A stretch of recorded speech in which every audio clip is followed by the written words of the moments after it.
Welcome to this explainer. Today we're diving headfirst into a high-stakes courtroom drama from the Book of Acts, where a prisoner's fate hangs in the balance. And really, the future of a global movement is on the line. So let's ask this question. What really happens when God's purpose runs smack into a corrupt, messy human system?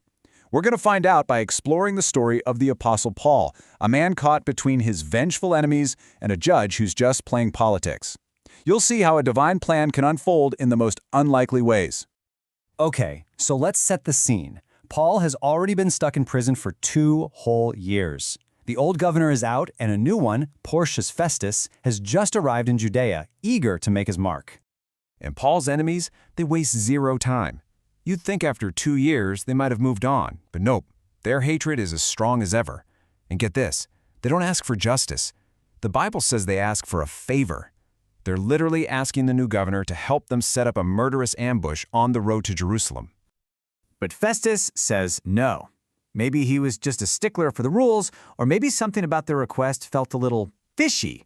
We don't know his exact motive, but by simply insisting on proper Roman procedure, his decision completely and providentially foils their assassination plot.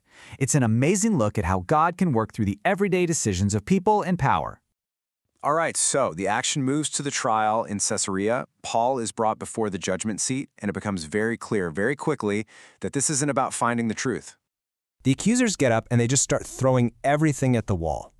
All these many and grievous complaints. But just like the last time, they have one massive problem. They can't prove a single thing. Their whole case is just hot air and slander. And Paul's response?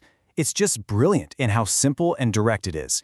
He basically says, look, I haven't broken any Jewish laws, I haven't done anything wrong against the temple, and I've certainly done nothing against Caesar. He declares his innocence across the board, religiously, ceremonially, and civilly. And right here, you see the whole problem laid bare, don't you? The Jewish leaders just want Paul gone. Paul wants actual justice. And Festus, he's stuck in the middle. He can see the facts, but he's a brand new governor who really wants to make the local leaders happy. His goal isn't justice, it's political advantage. So, trying to be a clever politician and, as the Bible says, do the Jews a pleasure, he suggests a compromise. Hey, Paul, what if we move this whole thing to Jerusalem? But Paul knows exactly what that means. It's not a compromise, it's a death trap. He'd never get a fair trial there, and he'd be a sitting duck for an ambush along the way. So backed into a corner with a biased judge and what looks like a guaranteed conviction, Paul does the one thing he can do. He plays his trump card as a Roman citizen. He says the 3 words that stop everything in its tracks, the words that every Roman official had to respect. This one sentence changes the entire game. Now, you have to see that this is so much more than just a smart legal tactic.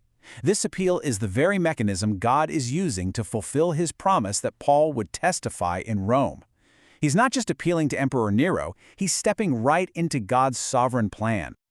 But now, Festus has a new problem, and it's kind of awkward. He is now legally required to send this prisoner to the emperor in Rome, but he has no idea what crimes to write down on the charge sheet. It's an absolutely ridiculous situation for a governor to be in. And right then, King Agrippa and his sister Bernice show up for a state visit. Festus must have thought, perfect, this guy is an expert on all things Jewish. Maybe he can help me make sense of this mess so I don't look like a fool in my report to Caesar. So Festus explains the situation, and when he boils it all down, he says something incredible. He basically tells Agrippa, look, their whole argument is about their own religion and about one Jesus, which was dead, whom Paul affirmed to be alive. Without even realizing it, this pagan politician just put his finger on the absolute, non-negotiable center of the entire Christian faith, the resurrection. And that's what it all comes down to, isn't it? All the legal wrangling, all the political maneuvering, all the religious arguments, they all pivot on this one, single, explosive question. Is Jesus alive? For the world, he was a dead man. For Paul, he is the living Lord. And that is still the great dividing line today. While now King Agrippa's curiosity is officially piqued, he says, I would also hear the man myself. And that sets the stage for an incredible, dramatic scene where all the power players of the region gathered to hear from this one prisoner. And what a picture of contrasts. You've got Agrippa and Bernice showing up with great pomp. That means all the fancy clothes, the military commanders, the city elites, the whole shebang. It's a dazzling display of worldly power. And then, into this glittering assembly, they bring Paul, a lone man, standing there in chains. It's worldly pomp versus true spiritual authority. You know, this story is so much more than just ancient history.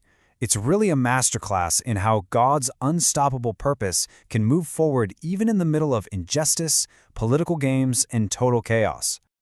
So what can we take away from this? Well, a few big things. First, we have to trust God's purpose, even when things look messy and unfair. Second, we need to stand firm in our integrity, just like Paul did, and refuse to compromise on what's true. Third, we should use the God-given wisdom and the rights that we have. And finally, we have to keep an eternal perspective, to remember that all that worldly pomp fades away, but the truth of the risen Christ lasts forever. This whole story really makes you think, doesn't it? Where in your own life, maybe at your job, in your neighborhood, or even in a difficult family situation, could God be turning what feels like a trial into a powerful testimony? It just goes to show that the very places where we feel the most stuck can become the platforms for our greatest witness. To really let these lessons sink in, be sure to use the study tools that go along with this. Thanks so much for joining me for this explainer.